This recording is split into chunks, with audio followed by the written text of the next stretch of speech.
Panorama group, जो सोचता है वो करता है। कि जब ये आंदोलन जयप्रकाश जी का हुआ, आप आंकड़ों को देखेंगे तो 1975-77 के जमाने में भी देश का सबसे गरीब और पिछड़ा राज्य बिहार था। 1990 में जब लालू जी मुख्यमंत्री बने तो भी देश का सबसे गरीब और पिछड़ा राज्य बिहार ही था। 2005 में जब नीतीश जी मुख्यमंत्री बने तो भी देश का सबसे गरीब और पिछड़ा राज्य बिहार था।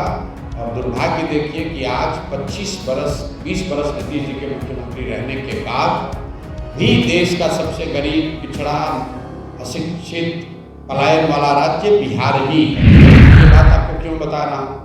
ये बात इसलिए बता रहा हूँ कि मोदी जी के और भाजपा के शब्दों में 10-12 साल किसी भी राज्य के भाग्य के परिवर्तन के लिए काफी है, ये मोदी जी दावा करते हैं। लेकिन वही भाजपा, वही मोदी जी बिहार में 20 बरस से शासन में है और बिहार जहां 2005 में खड़ा था वहीं पर आज भी खड़ा है।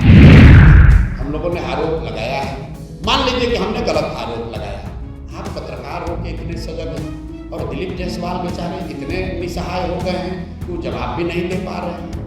भाजपा देश की इतनी बड़ी पार्टी है, भाजपा के पास इतना भी दम नहीं है कि जो जानकारी आपके पास है वो जानकारी वो नहीं। घर परिवार, गांव, जिला छोड़कर बाहर चले गए, वो 10-12 हज़ार के लिए अपने परिवार के साथ रहना उनको सुलभ नहीं है। वैसे लोगों को साल भर के अंदर बिहार में वापस लाया जाए, उनको 10-12 हज़ार का कम से कम रोजी रोजगार की व्यवस्था की जाए। इसी संकल्प को लेकर हम लोग ये प्रयास कर रहे हैं। सब आपका यहाँ पर समय निकाल कर आने के लिए, ये सुबह बरसात में आपका धन्यवाद कर रहे हैं। हमारे संघ, हम लोग के राष्ट्रीय अध्यक्ष और आप लोग के पुराने पूर्णिया के सांसद नेता भाई उदय सिंह जी हैं, तो हम लोग यहाँ पर अभी सीमांचल के दौरे पर हैं। जैसा कि आपको पता है, बिहार बदलाव यात्रा के क्रम में हम लोग पूरे बिहार में जो पिछले 2-2.5 बरस हम लोग पैदल चलकर गांव-गांव जाकर जनसुराज की जो एक व्यवस्था, इसकी परिकल्पना, इस विचार से लोगों को अवगत कराया गया, जिसके जरिए 1 करोड़ से ज़्यादा लोग एक साथ आकर 2 अक्टूबर 2024 को उन्होंने दल बनाया। 2 अक्टूबर के बाद से करीब 6 महीने तक, 6-7 महीने तक हम लोग का पूरा फोकस जनसुराज के राजनीतिक संगठन और उसके ढांचे को मजबूत करने में लगा रहा है। अभी मैं आपको विश्वास के साथ कह सकता हूँ कि 2.5-3 साल के इस प्रयास के बाद आज जनसुराज बिहार में सबसे बड़ा राजनीतिक संगठन है। यहाँ पर भाजपा जो अपने आप को बड़ा दल बताती है, उनका अपना आधिकारिक दावा है कि करीब 70 लाख लोग भाजपा के प्राथमिक सदस्य हैं। जनसुराज में अभी करीब 1.25 करोड़ लोग जनसुराज में उसके प्राथमिक संस्थापक सदस्य हैं या प्राथमिक सदस्य हैं। और हर महीने औसतन 3.5 से 4 लाख लोग बजाबता पैसा देकर जनसुराज की सदस्यता ले रहे हैं। अब जून महीने से हम लोगों ने जो इसका राजनीतिक कैंपेन है वो शुरू किया है, बिहार बदलाव यात्रा के नाम से, जिसका लक्ष्य ये है कि बिहार की जनता को जाकर ये बात बताई जाए कि आज से 50 साल पहले जिस जयप्रकाश नारायण की क्रांति ने, आंदोलन ने सबसे पहले ये नारा बुलंद किया कि सत्ता परिवर्तन नहीं, बिहार में, देश में व्यवस्था परिवर्तन होना चाहिए। जिस संपूर्ण क्रांति की बात जयप्रकाश नारायण जी ने कही, उसका परिणाम रहा कि देश के कई हिस्सों में सत्ता का परिवर्तन भी हुआ और व्यवस्था का भी परिवर्तन हुआ। लेकिन दुर्भाग्य से बिहार में सत्ता का परिवर्तन तो हुआ, लेकिन व्यवस्था में कोई परिवर्तन नहीं हुआ। ये मैं क्यों कह रहा हूँ? तो इसलिए कि जब ये आंदोलन जयप्रकाश जी का हुआ, तो आप आंकड़ों को देखेंगे तो 1975-77 के जमाने में भी देश का सबसे गरीब और पिछड़ा राज्य बिहार था। 1990 में जब लालू जी मुख्यमंत्री बने तो भी देश का सबसे गरीब और पिछड़ा राज्य बिहार ही था। 2005 में जब नीतीश जी मुख्यमंत्री बने तो भी देश का सबसे गरीब और पिछड़ा राज्य बिहार था। और दुर्भाग्य देखिए कि आज 20 बरस नीतीश जी के मुख्यमंत्री रहने के बाद भी देश का सबसे गरीब, पिछड़ा, अशिक्षित, पलायन वाला राज्य बिहार ही है। और यहाँ पर पिछले 20 बरस में 17 बरस भाजपा और एनडीए की सरकार रही, भाजपा नीतीश जी सरकार में रहे। क्यों इसका महत्व है, इसको आप जरा समझिए। आपने प्रधानमंत्री मोदी जी का भाषण सुना होगा, वक्तव्य सुना होगा, जिसमें वो अक्सर बताते हैं कि 2002 में जब वो गुजरात के मुख्यमंत्री बने तो गुजरात भूकंप की चादर, ये उनके शब्द हैं, भूकंप की चादर ओढ़ के सोया हुआ था, बहुत परेशानी थी। जब मुख्यमंत्री बने तो मोदी जी के शब्दों में लोगों ने उनको कहा कि मोदी जी कुछ हो चाहे नहीं, कम से कम इतनी व्यवस्था कीजिए कि रात में, शाम में जब लोग पढ़ाई करें, खाना खाएं तो बिजली घर में आए। फिर मोदी जी के ही शब्दों में 10 बरस में, 12 बरस में गुजरात में इतनी तरक्की हुई कि पूरे देश में भाजपा और मोदी जी ये कह रहे हैं कि गुजरात मॉडल जैसा विकास होना चाहिए। मैं ये बात आपको क्यों बता रहा हूँ? ये बात इसलिए बता रहा हूँ कि मोदी जी के और भाजपा के शब्दों में 10-12 साल किसी भी राज्य के भाग्य के परिवर्तन के लिए काफी है, ये मोदी जी दावा करते हैं। लेकिन वही भाजपा, वही मोदी जी बिहार में 20 बरस से शासन में है और बिहार जहां 2005 में खड़ा था वहीं पर आज भी खड़ा है। इसलिए बिहार में बदलाव हो, एक नई व्यवस्था बने, लालू जी के डर से मोदी और मोदी के डर से लालू जी को वोट देने की जो राजनीतिक बंधुआ मजदूरी है ये खत्म हो।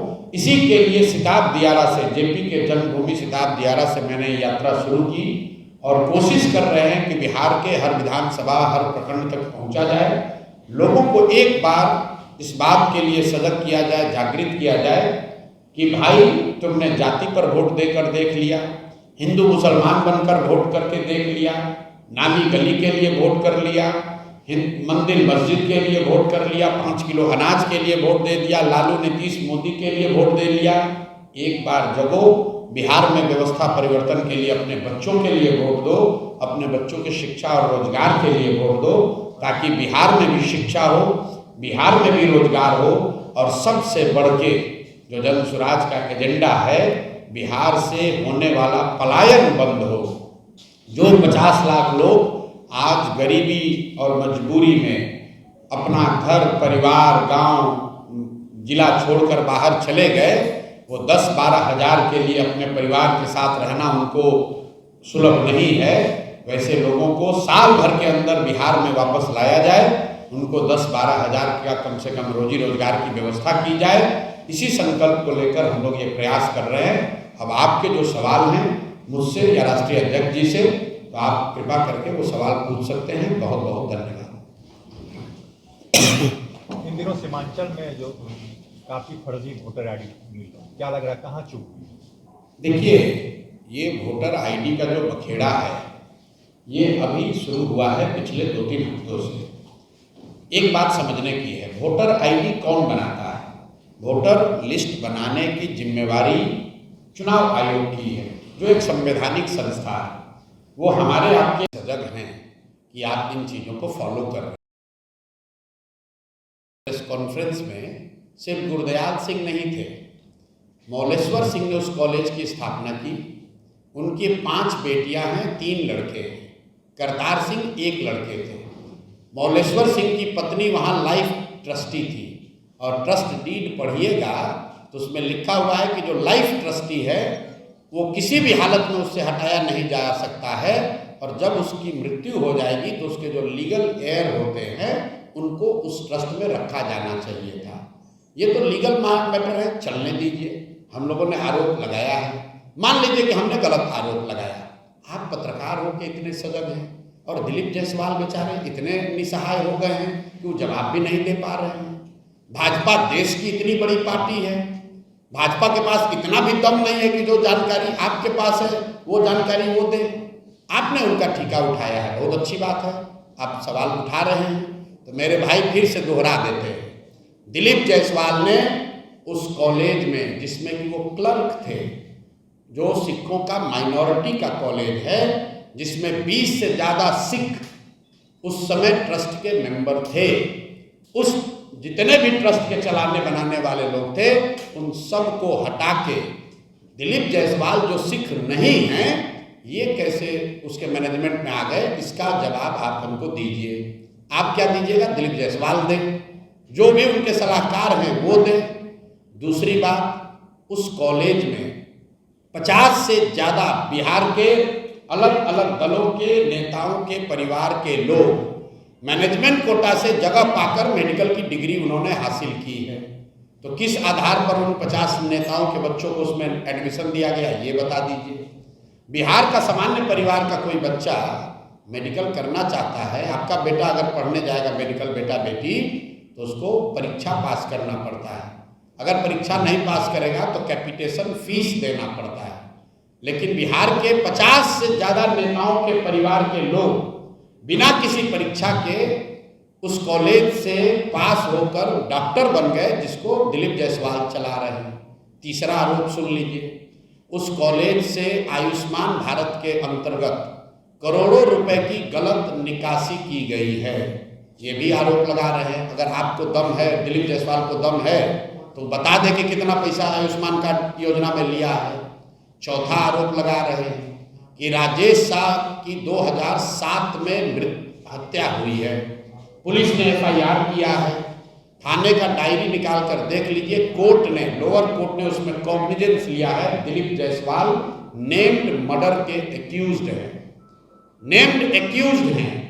जिस SP ने और DIG दरभंगा के रेंज DIG ने उसका कोर्ट क्लोजर दिया है, उसमें से दोनों ही लोग के परिवारजन को बाद में क्लोजर देने के बाद मेडिकल कॉलेज में उनकी पत्नी, उनके बच्चों को एडमिशन दिया गया है।